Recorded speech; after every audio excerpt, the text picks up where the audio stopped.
আসসালামু আলাইকুম। কেমন আছেন সবাই? আশা করি সবাই ভালো আছেন। আমি আলহামদুলিল্লাহ ভালো আছি। আজ কয়দিন যাবৎ ঝিমঝিম বৃষ্টি হচ্ছে, তাই আপনাদের ভাইয়া ফোন দিয়ে বলল আজ একটু খিচুড়ি রান্না করো।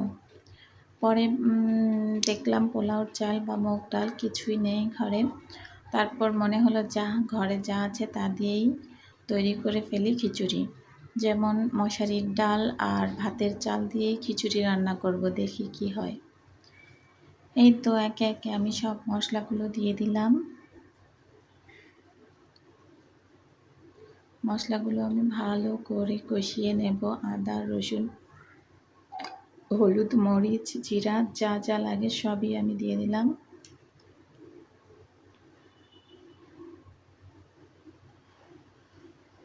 এই তো লবণ সব আমি আমার পরিমাণ মতো দিয়ে দিলাম। নাড়তে নাড়তে চাড়তে চাড়তে ভালো করে কষিয়ে নেব। পাশের চুলায় মুরগিটাও দিয়ে দিয়েছি, ভালো করে কষিয়ে নিচ্ছি মুরগিটা।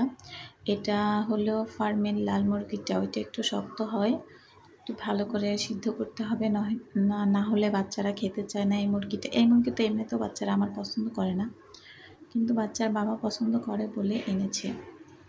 আচ্ছা যাই হোক, মাঝে মাঝে ওর পছন্দেও কিছু রান্না করতে হয়। যেমন খিচুড়িটা আমার বাচ্চারা পছন্দ করে না, আমিও তেমন একটা পছন্দ করি না, কিন্তু এই খিচুড়িটা ভাতের চাল দিয়ে রান্না করাতে আমার বাচ্চারাও খেয়েছিল, পছন্দ করেছিল। ভয়েস তো আর কি পরে দিলাম খাবার পরে, তাই বললাম, খুব মজা হয়েছিল। এই তো ডালগুলো আগে দিয়ে দিলাম, 5 থেকে 7 মিনিট আগে ডাল দিয়ে দিলাম, কারণ চালটা বলকানির সাথে সাথে হয়ে যায়। মিনিকেট হাফ বয়েল যে চালটা ওইটা বলকানের সাথে সাথে হয়ে যায়, তাই আর কি মশারির ডালটা একটু আগে দিছি, 5 থেকে 7 মিনিট আগে দিয়ে নেবেন। ভালো করে নাড়াচাড়া দিয়ে তারপরে ধুয়ে ঝরতে দেওয়া পোলাওর চালটা দিয়ে দিব। এই যে দেখেন, চালটাও দেখতে একেবারেই পোলাওর চালের মতোই দেখাচ্ছে। অনেকক্ষণ আগে ধুয়ে রেখেছি, যার কারণে চালটা হোয়াইট কালার ধারণ করেছে, সাদা রং ধারণ করেছে, সরি। আচ্ছা ঠিক আছে, হোয়াইট সাদা একই কথা। যাই হোক, যারা আমার ভিডিওটা ভালোবেসে এই পর্যন্ত এসেছেন, ছোট্ট করে একটা লাইক দিয়ে দেন। লাইক দিয়ে ভিডিওটা কন্টিনিউ করেন। যদি এখনও কেউ আমার চ্যানেলটা সাবস্ক্রাইব করে না থাকেন, চ্যানেলটা সাবস্ক্রাইব করবেন যদি আমার ভিডিও আপনার ভালো লাগে তবেই। পাশে থাকা বেল আইকনটাও বাজিয়ে দেবেন, যাতে করে ভিডিও ছাড়া মাত্রই নোটিফিকেশন চলে যায় আপনার মাঝে। এই তো পোলাও চাল খিচুড়িটা আমার কষানো হয়ে গেছে, চাল ডাল কষানো হয়ে গেছে।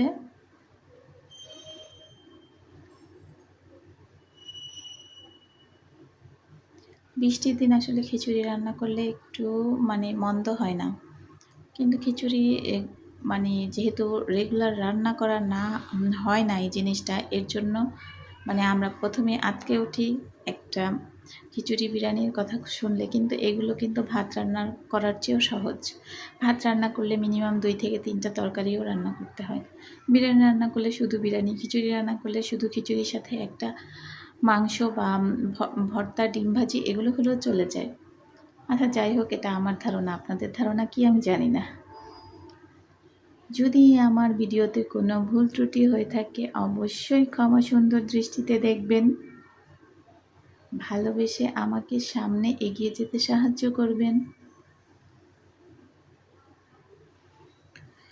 এতক্ষণ এই যে দেখেন, আমার খিচুড়িটা কালার, রং, গন্ধ সব পারফেক্ট এসেছে। এই যে মুরগির মাংসটাও হয়ে গেছে, একটু পরে আমি চুলা থেকে নামিয়ে নেব।